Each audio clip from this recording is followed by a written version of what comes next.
bust had just happened, and I didn't know, I had spent my years as an engineer learning how to make web software, but it seemed like the web was dead. It was getting dark. I actually applied to the STVP Mayfield Fellows Program the year before, and I was rejected. I actually applied to do a co-term at the Department of Computer Science. I was, a senior, and I actually did not get into the co-term. And so one of the things that I just really realized is that sitting here, you might be wondering, like, what's going to happen?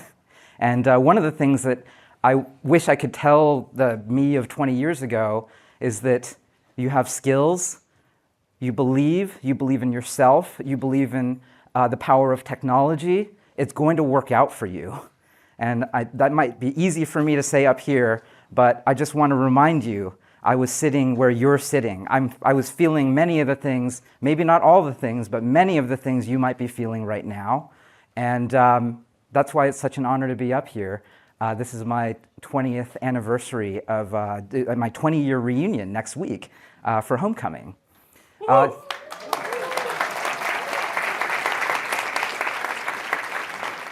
So this was literally me in 1999. Not only that, I remember applying to BASE's e-challenge. I was trying to start a company in 1999 as a freshman with my freshman year roommate, Victor Bennett, which is kind of amazing because he's actually a tenured professor at University of Utah in econ and business now. And another friend of mine from high school. And I remember the high-powered VCs who wrote up our one-pager. It was like, great idea. You know what we wanted to do? We wanted to do a link exchange, but with Java ad banners. And they said, great idea, but the team is too young, and they wouldn't fund us. So this is just what I remember from 1999. Like, I think one of the things that's really crazy to think about, reflecting on like the past 20 years, is to what degree you're going to get punched in the face. Like, things are not going to work. And I think the most valuable thing I can give you is like, that will happen to you, it happened to me, and then you sort of have to keep believing. I remember freshman year, actually, I chose to do an extra big helping of humanities. So way back in 1999, I had to decide to do whether it was, I think they called it Civ or IHUM, which is like the normal humanities, or I could do an extra big portion of humanities where it was residential and it was 9 units. And no one told me that because I got into Stanford and as a freshman, I didn't have to continue to be the nerd. But that's what SLE was known for back then. And the funniest thing now is, looking back on it, some of the best VCs that I've run across, like Hans Tung at GGV, also on the Midas list for many years, he was also an engineering undergrad who did SLE freshman year. And so I think there's something very valuable there. It actually is incredibly valuable to be not merely a software engineer or designer or a scientist, a technologist alone. I think there's a reason why so many SLE people went on to study engineering and then be a part of this sort of techno-capitalist machine at the end of the day, helping accelerate all of this. It really was because we were not merely technologists, and we're going to return to that point in a little bit. Going back even further, this was me when I was, I think, 5 years old.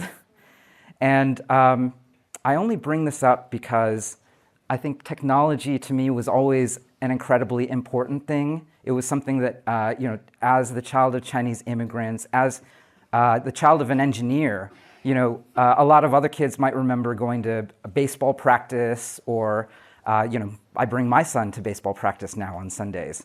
But growing up, my dad so thoroughly believed in technology and engineering that the weekends were really about going to technical bookstores. And I was incredibly bored throughout all of that, and I really didn't like doing it. But now what I realize is it set me up for understanding that anything that was technical, anything that was a human capability that was something that humans could create, solve a problem using math, using technology, that was something that was accessible to me, and it was accessible to me now. Like, this was even before the internet. And so that's something that I was incredibly just very, very thankful for. And I think that that's something to continue on through today. Like, it's like that Steve Jobs quote: everything in the built world around you was built by people who are no smarter than you. And that's a blessing. Such incredible good news. Now, I will say one of the reasons why my father felt it was so necessary to go to technical bookstores and to raise engineering all the way up there was that he actually really struggled with alcoholism, and he also really struggled with keeping a job. And so, I mean, maybe that's another version of, in my lifetime, it turned out so important. It was so important to be not just really, really great at engineering. That's also why I took SLE. It was that I wanted to understand the human condition, the human experience, and I wanted to be able to communicate with others, to understand where they're coming from. And we'll get back to that again later, because that's also very important in the journey of a founder. At the beginning, I said these are all the things that I learned really, really the hard way. And maybe this next slide is probably the biggest one, which is, I remember being at Stanford and just having a really hard time, like being the child of Chinese immigrants and having a really hard childhood meant that I've spent a lot of time trying to be normal, trying to fit in. Stanford is, we were just talking about, Ravi and I were just talking about duck syndrome. And so it was definitely back then in 1999, people on the surface seemed like they really had everything together, but below we were just sort of this ball of energy, like just going, and impelled by actually a lot of things that we'd rather not think about, trauma. And I think later in my career, this is how it would manifest. I remember having one of my first direct reports when I started my company. And I remember hearing from my co-founder that my direct report told him that I was the worst manager he'd ever had, and that he had never been disrespected so much in his entire life. And that was a real wake-up call for me, certainly. But what I realized is how I approached conflict was coming from and really informed by 10,000 hours of my upbringing. And so, one of the really crazy things for me was like I was incredibly I was very, very afraid of conflict earlier in my career. And this was one of the ways it sort of manifested. I would sort of allow things to happen, and then at some point I'd blow up at people. And so this is what I think some of the reason why we're here, some of the reason why we've strived so hard to create, to excel, to get up in the world is actually something from our childhoods. I later ended up taking an online survey, which I recommend people do. And it's called the Adverse Childhood Experience Test, the ACE test. And I actually scored really, really high, being the child of alcoholics. Like, growing up, we didn't have a lot of money. We had a really hard time growing up. And it took me many, many years to figure out, oh, these are things that actually, as a human, I spent my 10, 20,000 hours just growing up and having that be how I approach conflict, how I communicated, how I related to other people. Like, the family structure is so fundamental to the way that we actually get things done. And it took me actually both years of therapy and coaching to get to a point where I felt like I could actually approach conflict in a healthy way. And I'm still a work in progress, but it really changed my life. And I was not ready. Like, part of the reason why my startup, Posterous, didn't work out was because I had not dealt with this stuff early enough. And once I was having to run teams and make hard decisions all the time, that was almost a little bit too late. So that's why this is the first thing that I want you to really, if you take away only one thing, it's like, if you have a high ACE score, it's okay. You don't have to pretend like you're normal. It's better if you approach it, get help, and figure out how do we work through this.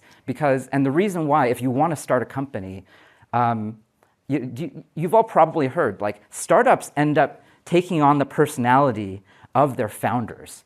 And then if you have all of these unexamined demons inside of you, what happens to your startup? And that's what happened to my startup.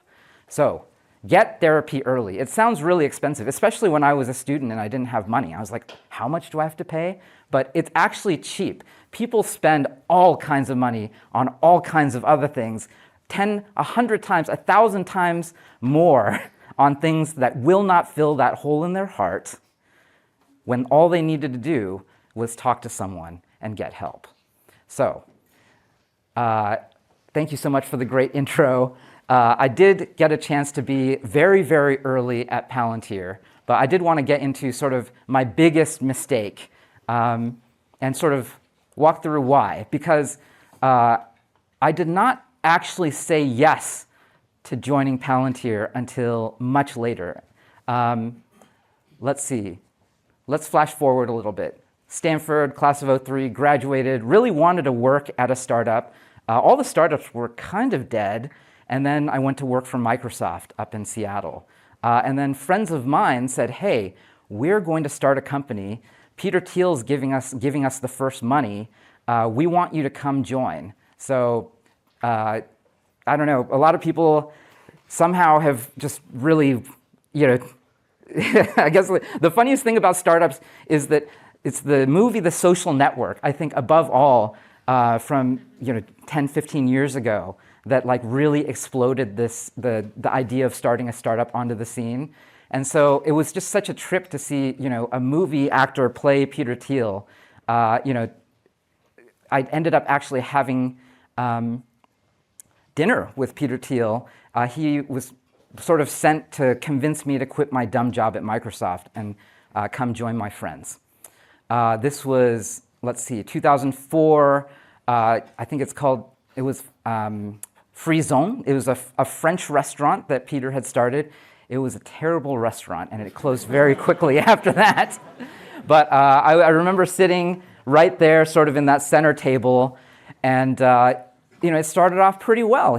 Peter said, Garry, what are you doing at Microsoft? You're wasting your life.